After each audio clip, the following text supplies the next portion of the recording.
নমস্কার, দেখছেন নিউজ 18 বাংলা। আপনাদের সঙ্গে রয়েছি আমি রুমেলা। রাত 8টা মানেই সময় দুয়ারের রিপোর্টারে। দুয়ারের রিপোর্টার মানেই আমাদের প্রতিনিধিরা আপনাদের দুয়ারে পৌঁছে দেবেন কিছু গুরুত্বপূর্ণ খবরের গুরুত্বপূর্ণ আপডেট। হলদিয়া মেচেদা রাজ্য সড়ক, সেই হলদিয়া মেচেদা রাজ্য সড়কের পাশে একটি পুকুর, ছবি দেখাচ্ছি আপনাদের। ছবিটা দেখে বুঝতে পারবেন যে পুকুর কিভাবে ছোট হয়ে আসছে, জলাশয় ছোট হয়ে আসছে। কেন জানেন? তার কারণ পুকুর বুঝিয়ে দেওয়া হচ্ছে।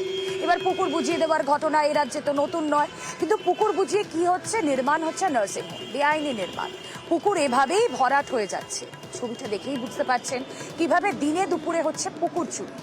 কথা বলি, আসুন আমাদের প্রতিনিধি সুজিত ভৌমিক রয়েছেন সঙ্গে। সুজিত, যেমন যে ছবি আমরা দেখাচ্ছি সেখানেই দেখা যাবে মস্ত বড় এক পুকুর, তমলুক শহরের এই পুকুর একেবারে অবাধে ভরাট করার একটা শহরের এই পুকুর একেবারে অবাধে ভরাট করার একটা কাজ চলছে, যেখানে কিনা বলা যায় কৌশল নিয়েছেন পুকুর মালিক। অভিযোগ তিনি কায়দা করে জল বের করে দেওয়ার জন্য যেটা কাজ করছেন, কয়েকদিন ধরে মেশিনে জল বের করেছেন, তারপর দেখা যাচ্ছে সেখানে নির্মাণ কাজ, এবং অভিযোগ নার্সিংহোম তৈরির লক্ষ্যে এই নির্মাণ কাজ চলছে, যা নিয়ে হইচই শুরু হয়েছে।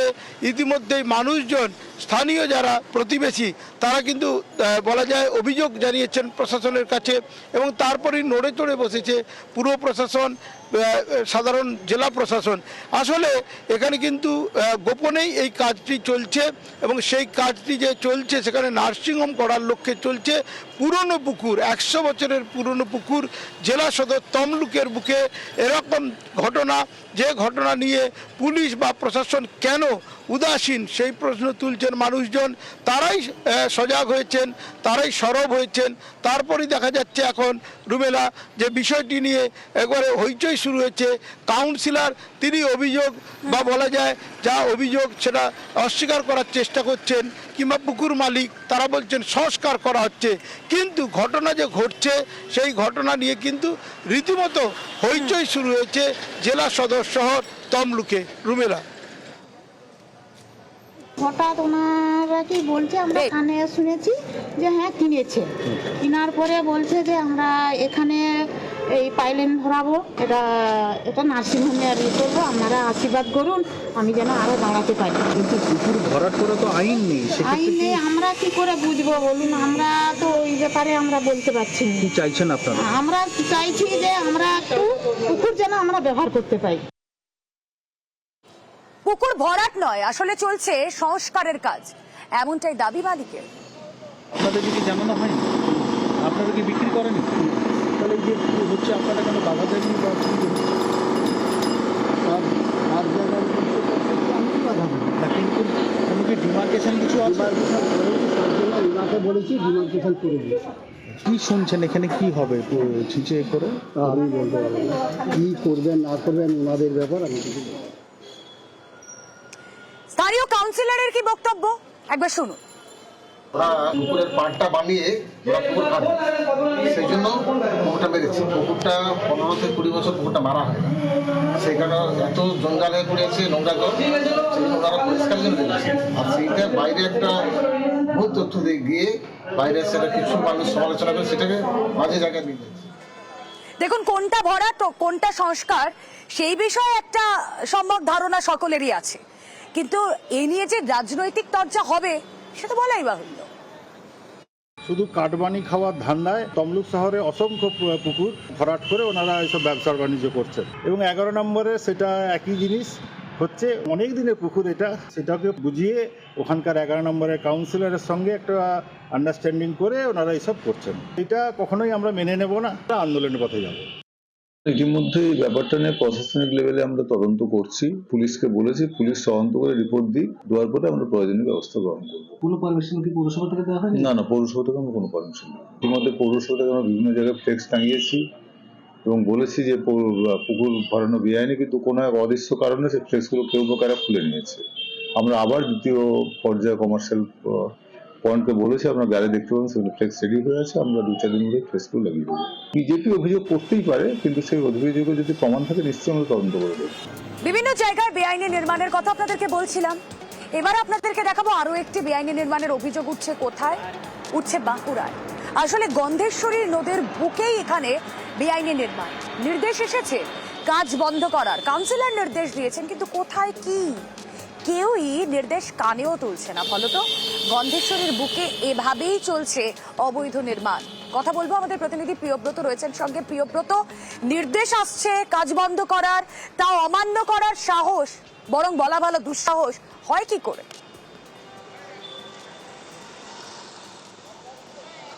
একেবারে রুমেলা, তুমি যেমনটা বলছিলে যে দুঃসাহস পায় কি করে এরকম এক লোকেরা, কেননা গত কয়েক মাস আগে পর্যন্ত দেখা গেছে গন্ধেশ্বরী নদীর বুকে এই ধরনের অবৈধ নির্মাণ, সেগুলোও কিন্তু আমাদের খবর দেখানোর পর টনক নড়েছে প্রশাসনের। পৌর প্রশাসন যে হস্তক্ষেপ করে, পুলিশ গিয়ে যায়, তারপরে আটকানো হয় নির্মাণ। আবার কয়েক মাসের মধ্যেই আবার নদী বক্ষে, নদীর পাড়ে নয়, একেবারে যেখানে বালি থাকে সেই নদী বক্ষে নির্মাণ করছে, ভিত পুড়ে ফেলেছে, কনস্ট্রাকশনের জন্য ইট নামানো হয়েছে। তার পরবর্তীকালে স্থানীয় প্রশাসন, স্থানীয় যে কাউন্সিলর, তার নজরে আসে, তিনি বারণ করা হয়, তারপরেও কিন্তু নজর করেনি। তারপর পুলিশ থেকে তাকে যখন নির্মাণ কাজ বন্ধ করতে বলা হয়, তবে নির্মাণ কাজ বন্ধ হয়েছে। কিন্তু কারা রয়েছে এর পিছনে, কেননা একেবারে একজনের পক্ষে কোনোভাবেই সম্ভব নয়। যে ব্যবসায়ী, তিনি যে অভিযুক্ত ব্যবসায়ী, তিনি আবার অকাট্য একটা যুক্তি খাড়া করছেন। তিনি বলছেন অনেকেই করেছে তাই তিনি করছেন, এই ধরনের যুক্তি দেখাচ্ছে। সেক্ষেত্রে মানুষজন যারা চাইছেন এই যে নদী যেগুলো মজে গিয়েছে বাঁকুড়া জেলায় বিভিন্ন ধরনের কনস্ট্রাকশন হওয়ার ফলে, সেই সব নদী কিন্তু যখন বর্ষা আসে ভয়াল রূপ ধারণ করে, তখন মানুষকে কিন্তু দুর্ভোগের মধ্যে পড়তে হয়। মানুষজন চাইছেন এই ধরনের যারা অভিযুক্ত, যারা এই ধরনের নদীবক্ষে কনস্ট্রাকশন করছেন, নির্মাণ করছেন অবৈধভাবে, তাদেরকে উপযুক্ত ব্যবস্থা দেওয়া হোক, দৃষ্টান্তমূলক ব্যবস্থা নেওয়া হোক, আইনত ব্যবস্থা নেওয়া হোক, তবেই বন্ধ হবে এই ধরনের নির্মাণ। নচেত কিন্তু আগামী দিনেও এই ধরনের নির্মাণ হতেই চলবে। তাই পৌর প্রশাসন এবং সাধারণ স্থানীয় প্রশাসন সহ পুলিশ প্রশাসনকে একটা নির্দেশ দেওয়ার যে এই ধরনের যে নির্মাণ করবে তার বিরুদ্ধে কড়া আইন ব্যবস্থা নেওয়া হোক, এমনটাই দাবি করছে স্থানীয়রা। এটি এখানে দেখলাম যে নদীর মধ্যে নদীটাকে ফিলিং করে এটার মধ্যে কনস্ট্রাকশন হচ্ছে। তো এটা আমরা এসে দিলীপ দা এবং আমরা সবাই মিলে আসি, এটাকে বাধা দিই। তো উনি বলছে সবাই করছে, ওই জন্য আমিও করছি। কিন্তু অ্যাকচুয়ালি আমরা চাইছি যে নদীটাকে কিভাবে বাঁচানো যায়। প্রতি বছর বন্যা হচ্ছে বা এটা নিয়ে আমরা একটা এসে বাধা দিই। আমরা চাই যে নদীটা জাস্ট আমার নদীটা যেন ক্লিয়ার থাকে এবং নদীটা ঠিকঠাক ভাবে রক্ষণাবেক্ষণ হয়, আমরা এটাই চাই। আমার কাছে কোনো পারমিশন নাই, সবাই রাস্তার ধারে ব্যবসা করছে, ওই জন্য আমি ব্যবসা করার জন্য ইট বালি পাথরের ব্যবসা করব, এই জন্য এই জায়গাটা করছি। না, নদীর মধ্যে করছি না, তো এইখানে তো ইট বালি পাথরের ব্যবসা করছি। তো এই জায়গা কি আপনার জায়গা? না, আমার জায়গা কেন হবে? কার জায়গা? পিডব্লিউডির জায়গা। পিডব্লিউডির জায়গা কোথায়? নাহলে মিউনিসিপ্যালিটির জায়গা হবে। আর কি হবে? ভেতরে তো, একদম নদীর ভেতরে। না, নদীর ভেতরে ওটা আমি করে নেব, ওটা তো বিশ্বভার ভিতরে না করতে পারি না। সবাই করছে, সবাই করছে, গোটারের বেআইনি হচ্ছে। তো গোটার লোক তো বেআইনি করছে। হ্যাঁ, সবাই করছে বলেই তো আমিও করছি। খবর আসে এলাকার থেকে ফোন করে যেখানে বেআইনিভাবে রোডের সাইডে একটা পাকা কনস্ট্রাকশন হচ্ছে। তার সাথে আমরা খবর পাওয়ার সাথে সাথেই আমাদের ইঞ্জিনিয়ারকে পাঠিয়েছিলাম। তা সত্ত্বেও তারা কথা শোনেনি। আমরা চেয়ারম্যান পুলিশকে ফোন করে, পুলিশ গিয়ে আমাদের ইঞ্জিনিয়ার গিয়ে সে তার কাজ বন্ধ করে দিয়ে আসে। ওরা প্রমোটারদের সঙ্গে এক হয়ে গেছে, যত তৃণমূলের নেতারা, ওরা মোটা অঙ্কের টাকা খাচ্ছে। যারা অসাধু ব্যবসায়ী তাদের সাথে হাত মিলিয়ে এই ঘটনাটা ঘটাচ্ছে। তার ফলে যখন পাবলিক জেনে যাচ্ছে, তখন এরা কি করছে, তখন এরা বলছে আমরা কাজ করছি।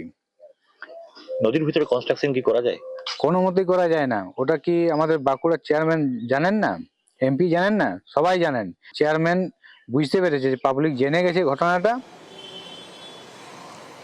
এই রাজ্যের কিছু কিছু জায়গার নাম বললেই একটা স্পেসিফিক ছবি ভেসে ওঠে। যেমন যদি আপনাদেরকে বলি ঘাটাল, তাহলে সেই ঘাটাল বললে আপনাদের সামনে কি ছবি ভেসে উঠবে? অবশ্যই একটা জলমগ্ন পরিস্থিতি, একটা জল ছবি। প্রত্যেকবার বন্যায় একটা জল যন্ত্রণা ছবি, তাই তো? আর এই ঘাটালে কি হচ্ছে জানেন? নিকাশি যে খাল, সেই নিকাশি খাল বুঝিয়ে সেখানে বেআইনি নির্মাণ। হ্যাঁ, এই বেআইনি নির্মাণের অভিযোগ ঘাটালেও করছেন কে? তৃণমূলের নেতা, কাঠগড়ায় তৃণমূলের নেতা। এই পরিস্থিতি ঘাটালের সুখচন্দ্রপুরে। নিকাশি খাল বুঝিয়ে সেখানে তৈরি হচ্ছে বেআইনি নির্মাণ। কথা বলি, আসুন আমাদের প্রতিনিধি সুকান্ত চক্রবর্তী রয়েছেন সঙ্গে। সুকান্ত, আমি বুঝে নিতে চাইবো, এমনিতেই জলমগ্ন পরিস্থিতি, ঘাটালের অবস্থা কি হয় সেটা আমি নিজে গিয়েও দেখেছি বহুবার। সেখানে দাঁড়িয়ে যদি নিকাশি খালের উপর এভাবে বেআইনি নির্মাণ হয়, তাহলে সাধারণ মানুষের দুর্দশা বাড়বে বই তো কমবে না।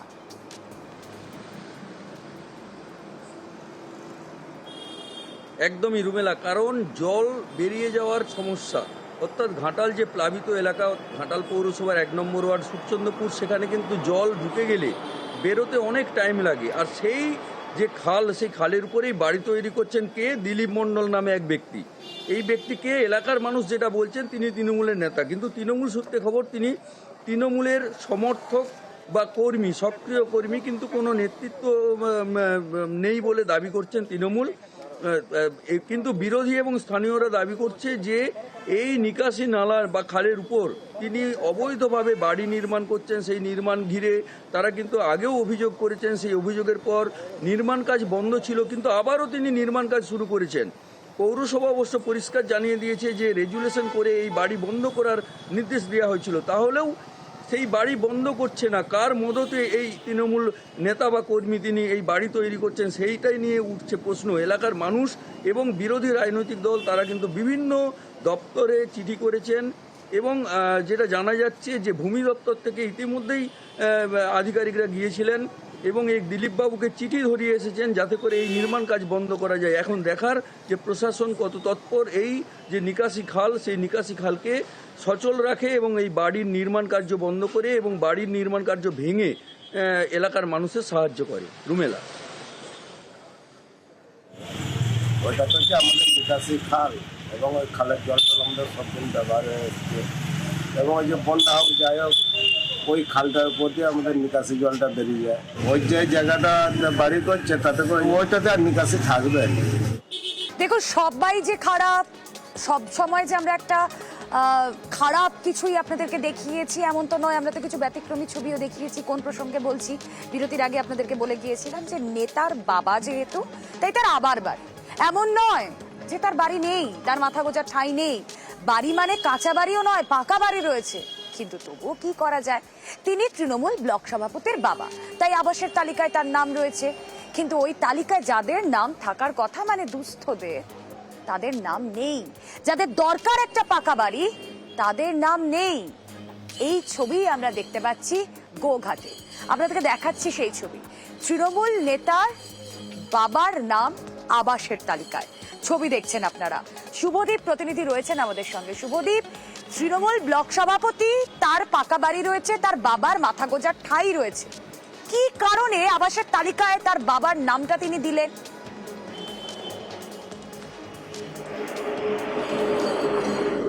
একেবারেই দেখো রুমেলা, যে ব্লক সভাপতি যেটা জানাচ্ছেন যে 2018 সালে নাকি তাদের মাটির বাড়ি ছিল। এই যে তালিকা ধরে সার্ভে করা হচ্ছে, সেই তালিকা কিন্তু 2018 সালের।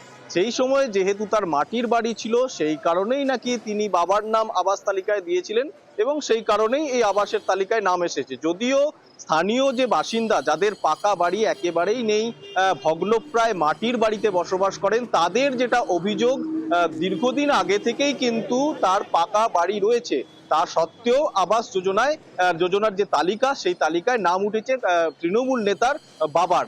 এক্ষেত্রেই তারা স্বজন পোষণের অভিযোগ তুলেছেন। যদিও সমীক্ষক যে দল, তারা ওই বাড়িতে সার্ভে করতে গিয়েছিলেন, তাদের কাছে নাকি তৃণমূল নেতার বাবা শঙ্কর দিগার জানিয়েছেন তিনি এই বাড়ি নাকি নিতে ইচ্ছুক নন। যদিও এখনো পর্যন্ত তিনি লিখিতভাবে ব্লক স্তরে বা পঞ্চায়েত স্তরে কিন্তু এরকম কোনো আবেদন এখনো পর্যন্ত জানায়নি। এর প্রেক্ষিতেই কিন্তু বিরোধীরাও স্বজন পোষণের অভিযোগ তুলেছে তৃণমূলের বিরুদ্ধে এই আবাস তালিকা নিয়ে। রুমেলা,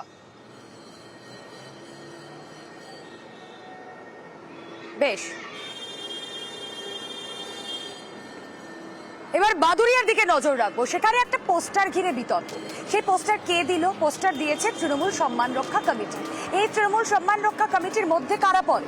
অভিযোগ কার বিরুদ্ধে? অভিযোগ এক তৃণমূল নেতার বিরুদ্ধেই। কি অভিযোগ? তোলাবাজির অভিযোগ। আর তৃণমূল সম্মান রক্ষা কমিটির নামে এই পোস্টার পড়েছে। ছবি দেখছেন আপনারা, বাদুড়িয়ার ছবি। বাদুড়িয়ার পোস্টার ঘিরে বিতর্ক, তৃণমূল নেতার বিরুদ্ধে অভিযোগ তুলে পোস্টার। অনুপম প্রতিনিধি রয়েছেন আমাদের সঙ্গে। অনুপম, যার বিরুদ্ধে পোস্টার, তিনি তো বলছেন যে তার বিরুদ্ধে কোনো ষড়যন্ত্র হচ্ছে। আলটিমেটলি তৃণমূল সম্মান রক্ষা কমিটিটা কি? কারা সম্মান রক্ষার দায় নিয়েছেন? কেন এই পোস্টার?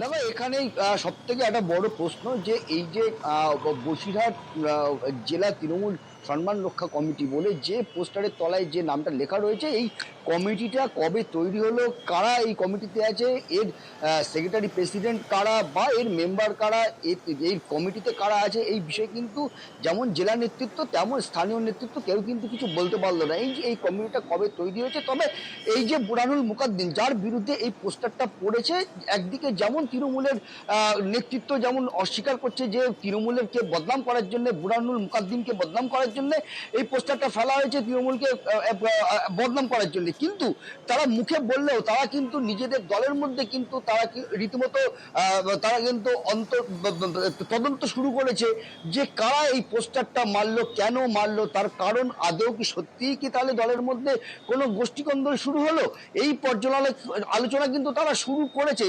একদিকে মুখে তারা যতই বলুক যে এটা বিরোধীদের কারসাজি, দলের তৃণমূল দলকে বদনাম করার জন্য, বুরহানুল মুকাদ্দিমকে বদনাম করার জন্য করেছে বিরোধীরা, কিন্তু নিজেরা কিন্তু স্বস্তিতে নেই, নিজেরা কিন্তু রীতিমতো অস্বস্তিতেই আছে। তার কারণ নিজেরাই কিন্তু নিজেরা আলোচনা শুরু করেছে, মিটিং মিছিল শুরু করেছে যে কেন এই পোস্টারটা পড়েছে, আদৌ কি এই যে তলায় যে লেখা যেটা তার আদৌ একেবারেই কেন এই পোস্টার, তারও তথ্যানুসন্ধান ইতিমধ্যেই শুরু হয়েছে। অনুপম, নজর থাক। এই যে পোস্টার পড়েছে, আমি পোস্টারটা এখনো দেখিনি। যে অভিযোগগুলো ওরা রিটিং করেছে পোস্টারে, খুব স্বাভাবিকভাবে এরকম কোনো কিছু হয়নি। কারণ আপনি দেখুন পঞ্চায়েত ইলেকশন কবে হয়ে গেছে, আজকে এসে বলছে যে পঞ্চায়েত ইলেকশন টাকা নিয়েছে, সেই সময় কথা বলা উচিত ছিল যারা বলতে চাইছে। তাহলে এগুলো কিন্তু কোনো ফেক, কোনো ভিত্তি নেই। বিরোধী দল বলে আমাদের যারা আছে তারা নিশ্চয়ই এগুলো করছে, করে আমাদের দলের সম্মানহানি করতে চাইছে। শিক্ষিকা, তার মনে হয়েছিল তার যেহেতু ব্যাগটা খোলা অবস্থায় পড়ে রয়েছে, তিনি ক্লাস থেকে বেরিয়েছিলেন এবং তার দেখে মনে হয়েছিল তার ব্যাগ থেকে হয়তো জিনিস চুরি হয়ে গিয়েছে। হ্যাঁ, শুধুমাত্রই মনে হওয়ার বশে শিক্ষিকা জামা কাপড় খুলিয়ে পড়ুয়াদের মারধর করেছেন। এই ঘটনা গতকাল ঘটার পর অভিভাবকরা ক্ষুব্ধ হয়ে তারা তালা লাগিয়ে দেন স্কুলে। কিন্তু এই ঘটনা কেন ঘটে? শুধুমাত্র সন্দেহের বশবর্তী হয়ে এই ধরনের ঘটনা ঘটানো যায়? আমাদের প্রতিনিধি শুভঙ্কর রয়েছেন সঙ্গে। শুভঙ্কর, এই ছবি যে আমরা দেখছি, শিক্ষকরা কি হয়, সমাজ গড়ার কারিগর, কিন্তু একজন শিক্ষিকা তার মনে হলো তার ব্যাগ থেকে কিছু জিনিস চুরি হয়েছে। তোমার সাথে এর আগেও যখন কথা হচ্ছিল, সত্যি কোনো প্রামাণ্য সত্য শিক্ষিকার হাতে এসেছে যে হ্যাঁ তার ব্যাগ থেকে জিনিস চুরি গিয়েছে?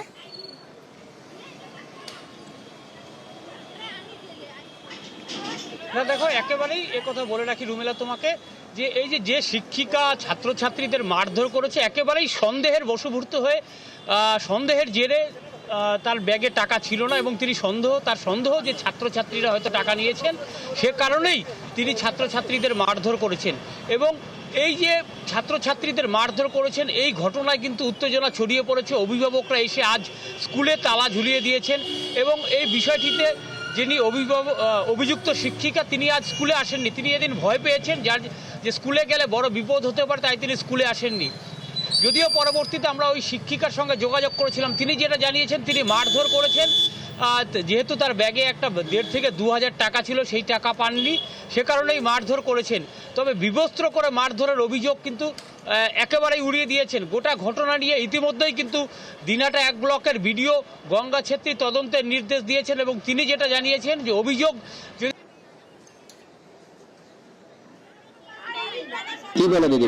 উনি বলে কি যে টাকা বাড়ি চুরি আছে, প্রতিদিন করে বলে নিয়ে আইছে টাকা, আমরা বলে চুরি করছি। তারপর দিদিমণির পয়সা হারাইছে, বাচ্চাগুলোকে সবাইকে বলছিল যে দাঁড়ান তোমরা সবাই পয়সা চোর করছেন, বাচ্চাগুলোকে এভাবে দাবি করছিল। বাচ্চাগুলো বলে কি আমরা পয়সা নেই, দিদিমণি শুনতেছে না, আর বাচ্চাগুলোকে উলঙ্গ করে বড় শ্বাস করছে। মাঝে মাঝে আমাদের ক্লাসে ওরকম হয়, হয়তো পেন্সিল হারিয়ে গেল আর এক ব্যাগ থেকে পেয়ে যাই, হয়তো রাবার হারিয়ে গেল অন্যের ব্যাগ থেকে পেয়ে যাই। তো ওই জন্য আমি ভাবলাম হয়তো হতেই পারে। তারপরে আমি সবাইকে ডাকলাম, আমার ব্যাগে একটা টাকাও নেই। এমন তো নয় যে আমি ফাঁকা ব্যাগ নিয়ে গেছি। অভিযোগ বিবস্ত্র করে মেরেছেন? না, এটা অস্বীকার। ব্যাগে দিয়ে 2,000 টাকা মতো খুচরো টাকা। তারপর টাকা পেলেন? না, পাইনি, আজ অবধি পাইনি। এবার হুগলির ছবি দেখাবো। আচ্ছা, হুগলির ছবি দেখানোর আগে আপনাদেরকে বলি, আপনারা জানেন রাজধানীর বায়ু এই মুহূর্তে কতটা দূষিত? যে সেখানে শ্বাস নেওয়াও দুষ্কর হয়ে গিয়েছে। আপনাদের জানিয়ে রেখে একটা ছোট্ট ইনফরমেশন, আজ 8 দিন পর দিল্লির দূষণ খানিকটা কমেছে। এয়ার কোয়ালিটি ইন্ডেক্সে 400-র নিচে এই মুহূর্তে এয়ার কোয়ালিটি ইন্ডেক্স নেমেছে। কিন্তু হুগলির ছবি আপনারা দেখুন, সেখানে বায়ু দূষণ বেড়েই চলেছে। কেন জানেন? তার কারণ নাড়াপোড়া। দিল্লি থেকে দেখেও কি শিক্ষা নেওয়া হচ্ছে না? এই ছবি কেন বারবার দেখতে হচ্ছে? হুগলির বেশ কিছু জায়গায়, বিভিন্ন জায়গায় এভাবেই চলছে নাড়াপোড়া। আসুন আমরা কথা বলি, রানা আমাদের প্রতিনিধি রয়েছেন সঙ্গে। রানা, একাধিক নিষেধাজ্ঞা রয়েছে, কিন্তু তারপরেও কিভাবে একাধিক ব্লকে হুগলির চলছে এই নাড়াপোড়া?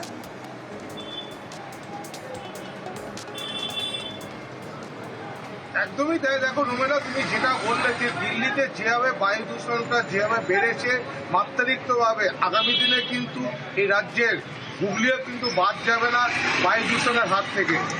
এই যে তোমার যে কৃষকরা আলু মরশুমের সময়, বিশেষ করে আলু মরশুমের সময় এই যে মাঠ থেকে ধান কেটে নিচ্ছে মানে প্যাডি কাটার দিয়ে, সেই যে প্যাডি কাটার দিয়ে ধান কাটার ফলে প্রায় 5 থেকে 6 ইঞ্চি কিন্তু ধানের গোড়া থেকে কিন্তু অবশিষ্ট অংশ মাটির সঙ্গে থাকছে। ফলে কৃষকরা আর অতিরিক্ত কোনো খরচা না করার জন্য ওই মাঠের কিন্তু বিঘের পর বিঘে কিন্তু তারা আগুন লাগিয়ে দিচ্ছে। মানে এক কথা বলা যেতে পারে তোমার ন্যাড়া পড়া বা ধানের গোড়া পড়ানো হচ্ছে। মানে যেহেতু সামনেই আলু মরশুম, তাই আলু চাষ করতে হবে। কিন্তু যারা বিজ্ঞানী, যারা পরিবেশবিদ, তারা কিন্তু আতঙ্কিত রয়েছেন। কারণ যে হারে কার্বন ডাইঅক্সাইড, কার্বন মনোক্সাইড যেভাবে গ্যাস কিন্তু মানে তোমার বায়ুতে মিশছে, ফলে আগামী দিনে কিন্তু যেমন পরিবেশ যেমন হচ্ছে তোমার হবে দূষিত, তেমনি মানুষের মধ্যে শ্বাসকষ্ট হবে। কিন্তু কৃষকরা একদমই নিরুপায়। তাদের মানে তারা জানাচ্ছে বিকল্প আমাদের কোনো পথ নেই, যেহেতু একটা চাষের খরচা বেড়ে যাচ্ছে। এই মানে শ্রমিকের খরচা কমানোর জন্য তারা কিন্তু। আসুন এবার একটু জলপাইগুড়ির দিকে আমাদের নজর ঘুরিয়ে নিয়ে যাই, কারণ সেখানে আমরা দেখিয়েছিলাম যে কলকাতা শহরে যত্রতত্র বেআইনি পার্কিং। জলপাইগুড়ি শহরেও আমরা দেখছি একই ছবি, যেখানে সেখানে বেআইনি পার্কিং, আর সে কারণে প্রবল যানজট। এই যানজট মেটাতে এবার পথে নেমেছেন এসডিও। কিছু কি উপায় বের হলো? কথা বলি, শান্তনু প্রতিনিধি রয়েছেন সঙ্গে। শান্তনু, দেখো দীর্ঘদিনের সমস্যা পার্কিং সমস্যা জলপাইগুড়িতে, কিন্তু এই সমস্যা সমাধানের জন্য একাধিকবার উদ্যোগ নেওয়া হলো, তার বাস্তবিক কার্যকর কোনো কিছুই হয়নি। অবশেষে কিন্তু প্রশাসন থেকে একটা পরিকল্পনা নেওয়া হয়েছে। জলপাইগুড়ি যেগুলো গুরুত্বপূর্ণ রাস্তা, সেগুলো মূলত যানজটের অন্যতম কারণ এবং সমস্যা হয়ে দাঁড়িয়েছে পথচারীত, সেই এলাকাগুলোকে পরিদর্শন করে সমীক্ষা করা হয়।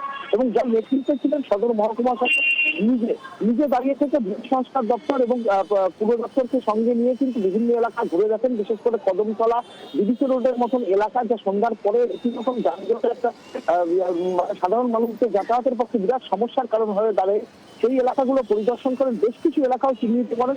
যেরকম বেশ কিছু অবৈধ পার্কিং রয়েছে, সেগুলোকে চিহ্নিত করা হয়। প্রশাসনের বক্তব্য, এই অবৈধ পার্কিং এর জন্য কিন্তু যানজট সমস্যা তৈরি হচ্ছে এবং সেই সমস্যা সমাধানের জন্য ভূমি দপ্তরকে নিয়ে বেশ কিছু এলাকাকেও চিহ্নিত করেছে প্রশাসন। সেই এলাকাগুলোতে আগামীতে যাতে কোনোভাবে পার্কিং জোন তৈরি করা যায় এবং তার ফলেই কিন্তু যানজট সমস্যা কিছুটা কাটতে পারে বলে মনে করছে প্রশাসন।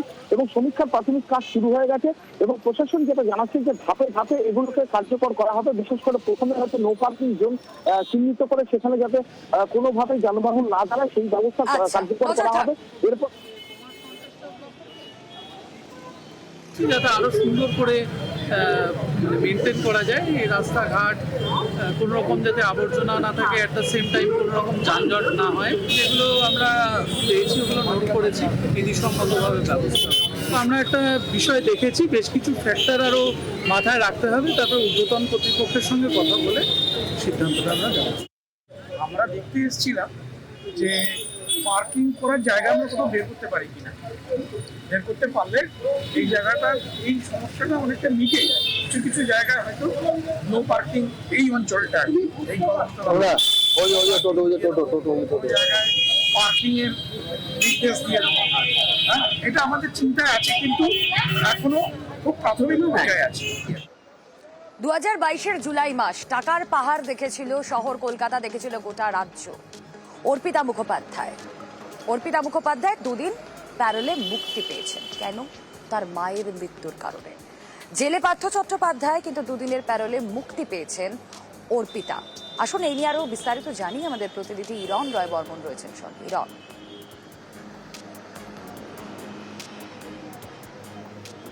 একদমই দেখো, অর্পিতা মুখার্জি, অর্পিতা যে পার্থ চট্টোপাধ্যায়ের ঘনিষ্ঠ এবং নিয়োগ দুর্নীতিতে অন্যতম অভিযুক্ত হিসেবে তিনি গ্রেপ্তার হয়েছিলেন।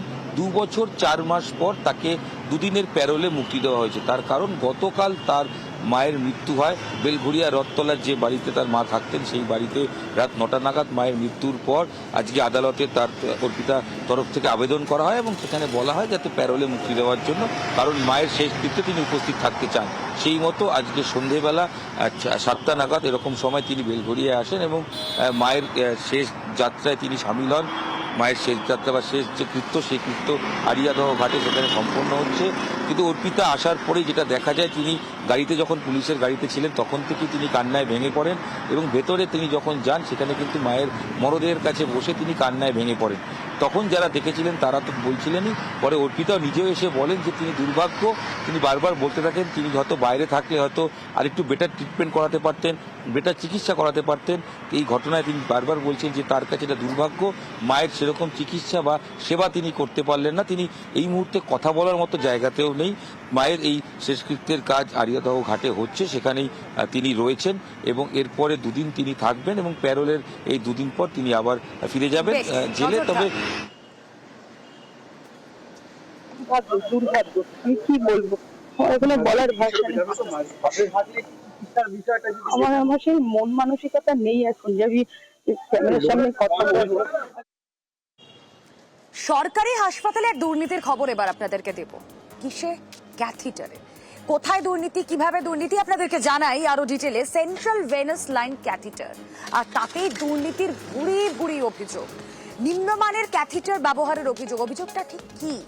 আসুন আমরা জানার চেষ্টা করি বিস্তারিত। আমাদের প্রতিনিধি অভিজিৎ চন্দ্র রয়েছেন সঙ্গে। অভিজিৎ,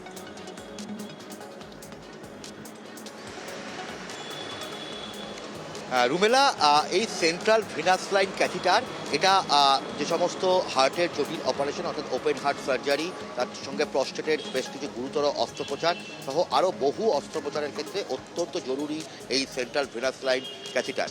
এবং সেই ক্যাথিটার কলকাতা মেডিকেল কলেজ হাসপাতাল সহ রাজ্যের বেশ কিছু সরকারি হাসপাতালে সেই ক্যাথিটার যে সংস্থা সরবরাহ করেছে সেটা হাতিবাগানের একটি ডিস্ট্রিবিউটার, সেটা হচ্ছে সেই ডিস্ট্রিবিউটার সংস্থা। তারা স্থানীয় বাজার থেকে অত্যন্ত কম দামে এই ক্যাথিটার সংগ্রহ করে সেগুলোকে সাপ্লাই করেছে এবং গত 6 মাস ধরে চিকিৎসকরা এই ক্যাথিটার ব্যবহার করে করে একদম মানে চূড়ান্ত খারাপ অবস্থার মধ্যে। কারণ এই ক্যাথিটার প্রবেশ করানোর ফলে রোগীর ধমনীতে সেখানে রক্ত জমাট বেঁধে যাচ্ছে, রক্তক্ষরণ হচ্ছে, নানাবিধ সমস্যা হচ্ছে। এবং তারপরেই হাসপাতাল কর্তৃপক্ষের কাছে বিভিন্ন ডিপার্টমেন্ট থেকে, কলকাতা মেডিকেল কলেজ হাসপাতালের বিভিন্ন ডিপার্টমেন্ট থেকে চিকিৎসকরা অভিযোগ করে এবং তার পরিপ্রেক্ষিতে গত পরশুদিন নজরে আসে স্টোরে গিয়ে, সেখানকার ইকুইপমেন্ট স্টোর, মেডিকেল কলেজের ইকুইপমেন্ট স্টোরে গিয়ে নজরে আসে যে আন্তর্জাতিক সংস্থার এই ক্যাথিটার সরবরাহ করার কথা, তার পরিবর্তে এই নজর থাক। আসুন এবার একটু শিলিগুড়ির দিকে আমরা পরিস্থিতিটা দেখার চেষ্টা করি। শিলিগুড়িতে কি হচ্ছে? আমরা গতকালই আপনাদেরকে দেখিয়েছিলাম 2 দিন শিলিগুড়িতে জল পরিষেবা বন্ধ থাকবে। কবে কবে? শুক্র এবং শনিবার। এবং আপনাদেরকে এও দেখিয়েছিলাম যে মেয়র গৌতম দেব তিনি আশ্বাস দিয়েছেন বিকল্প ব্যবস্থা রাখা হবে। বিকল্প কি ব্যবস্থা রাখা হচ্ছে? আনা হচ্ছে জলের ট্যাঙ্কার। কোথায় কটা জলের ট্যাঙ্কার আনা হচ্ছে? আমাদের প্রতিনিধি পার্থ রয়েছেন সঙ্গে, আরো ডিটেলে জানাবেন। পার্থ,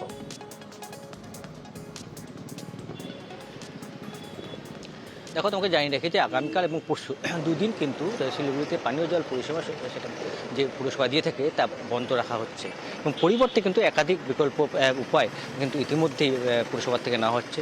যেমন পুরসভার নিজস্ব 20টি জলের ট্যাঙ্কার ছিল, আজ নতুন করে আরও 5টি জলের ট্যাঙ্কারে উদ্বোধন করেন মেয়র, অর্থাৎ সংখ্যাটা বেড়ে দাঁড়ালো 25 এবং আরও পিএইচই দপ্তর থেকে আরও 5টি ট্যাঙ্কার হচ্ছে, অর্থাৎ 30টি ট্যাঙ্কার কিন্তু থাকছে পুরসভাতে, 47টি ওয়ার্ড এবং তাছাড়াও কিন্তু আরও 30টি প্রায় 2000 লিটারের ড্রাম বিভিন্ন ওয়ার্ডে কিন্তু থাকবে, অর্থাৎ যাতে জল কষ্টে যাতে কোনোভাবেই না ভোগে শহরবাসী, তা এই জন্য কিন্তু একাধিক ব্যবস্থা নেওয়া হয়েছে। পাশাপাশি জলের পানীয় জলের যে পাউচ তাও বিলি করা হবে, অর্থাৎ যে জলকষ্ট আমরা এর আগে দেখেছিলাম গত এপ্রিল মে মাসে প্রায় টানা 7 থেকে 8 দিন জল বন্ধ ছিল শহরে, কিন্তু সেই সময় তাপমাত্রাটাও ছিল কিন্তু যথেষ্টই বেশি। কিন্তু যেহেতু এখন শীতকাল, খানিকটা হলেও কিন্তু জলের যে চাহিদা তা খানিকটা হলেও কিন্তু কমবে, তবুও কিন্তু ঝুঁকি নিতে নারাজ পুরসভা। তাই গৌতম দেব ঠিক কি বলেছেন একবার শোনাই।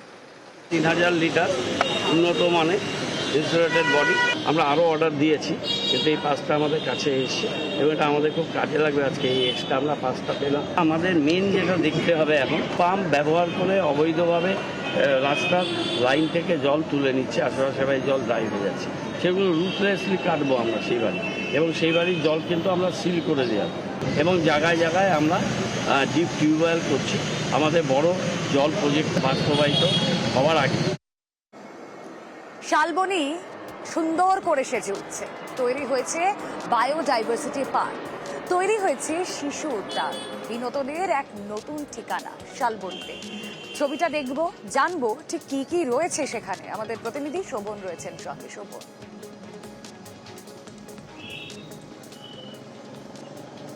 দেখো রুমেলা, এই শালবনী যেখানে জঙ্গল অধ্যুষিত এলাকা শালবনী, সেই শালবনীতে বিভিন্ন সময়, বছরের বিভিন্ন সময় কিন্তু পর্যটকরা আসেন। এবার সেই পর্যটকদের জন্যই কিন্তু নতুন সংযোজন হলো এই বায়োডাইভার্সিটি পার্ক এবং শিশু উদ্যান, যেখানে একদিকে যেমন থাকছে প্রজাপতি গার্ডেন এবং বিভিন্ন ধরনের বিভিন্ন প্রজাতির যেমন মাছ চাষেরও ব্যবস্থা রয়েছে, তার পাশাপাশি বিনোদনের জন্য শিশুদের বিনোদনের জন্য বিভিন্ন রকমের আয়োজন রয়েছে এই পার্কে। পাশাপাশি যেমন একদিকে বিনোদনের ব্যবস্থা রয়েছে, তার পাশাপাশি ছাত্রছাত্রীদের এবং ভবিষ্যৎ প্রজন্মের যেসব ছাত্রছাত্রীরা আছে তাদের শিক্ষার জন্য কিন্তু ভেষজ উদ্যান রয়েছে, ভেষজ বিভিন্ন উদ্ভিদ রয়েছে, যার তারা গাছের উপকারিতা সম্পর্কেও জানতে পারে। সেই বিষয়টিও লক্ষ্য রেখে সেই ভেষজ উদ্যানেরও আয়োজন করা হচ্ছে এই পার্কে। এমনটাই জানানো হচ্ছে পঞ্চায়েত সমিতির পক্ষ থেকে। প্রায় 30 লক্ষ টাকা ব্যয়ে এই পার্ক ইতিমধ্যেই তৈরি হয়েছে, সমস্ত কিছু কাজ সম্পূর্ণ হওয়ার পথে, এবং সাধারণ মানুষের জন্য কিন্তু ইতিমধ্যে এই পার্ক খুলে দেওয়া হয়েছে। ইতিমধ্যেই কিন্তু পর্যটকরা এই পার্কে আসতে শুরু করেছেন, পাশাপাশি বিভিন্ন স্কুলের ছাত্রছাত্রীরাও এই পার্কে ভিড় জমাতে শুরু করেছেন বলে পঞ্চায়েত সমিতি সূত্রে জানা গেছে। রুমেল, অ্যাকচুয়ালি একটা সময় তো যা ছিল, এখানে মানুষজন মানে আসতে ভয় পেত, এই তো ঘোরা টোরা তো দূর কি বাত। এখানে আছে দোলনা কিছু তৈরি হয়ে গেছে, এখানে একটা সেলফি জোন করা হয়েছে। অলরেডি দুটো নতুন অতিথি এখানে ওই গিরিবাজ এসেছে। এখানে অনেক ভ্যারাইটিস মাছ আছে, এটা একটা বিনোদনের হবে। এখানে বয়স্ক মানুষরাও ঘোরার একটা সুযোগ পাবে। যে দৈনন্দিন জীবনযাত্রা যে ডেভেলপমেন্ট, রাস্তাঘাট, জল, সেগুলো হয়েছে, তার সাথে সাথে কিছু বিশেষ প্রকল্পও নেওয়া হয় বায়োডাইভার্সিটি পার্কের জন্য। কাজ প্রায় শেষের মুখে। বায়োডাইভার্সিটির মধ্যে জীববৈচিত্র্যের যেমন প্রজাপতি উদ্যান, বিভিন্ন রকম ভেষজ গাছের প্রকল্প, তার সাথে সাথে শিশু উদ্যান, ওপেন জিম, রক ক্লাইম্বিং। শুধুমাত্র যে বিনোদনের জন্য নয়, বায়োডাইভার্সিটি পার্কের উদ্দেশ্যটা হচ্ছে যাতে নতুন প্রজন্মকে জীববৈচিত্র্য নিয়ে শিক্ষাও দেওয়া যায়। দুয়ারে রিপোর্টার মানেই সমস্ত গুরুত্বপূর্ণ খবরের লেটেস্ট আপডেট একেবারে গ্রাউন্ড জিরো থেকে। প্রতিদিন আমরা নজর রাখি এমন কিছু খবর আপনাদের কাছে পৌঁছে দেব যা আগামীকালের হেডলাইন হতে পারে। অবশ্যই আমাদের এই গ্রাউন্ড জিরো থেকে প্রত্যেক দিনের এই খবর আপনাদের দুয়ারে আমরা পৌঁছে দেব। রবি থেকে বৃহস্পতি নজর থাক দুয়ারে রিপোর্টারে।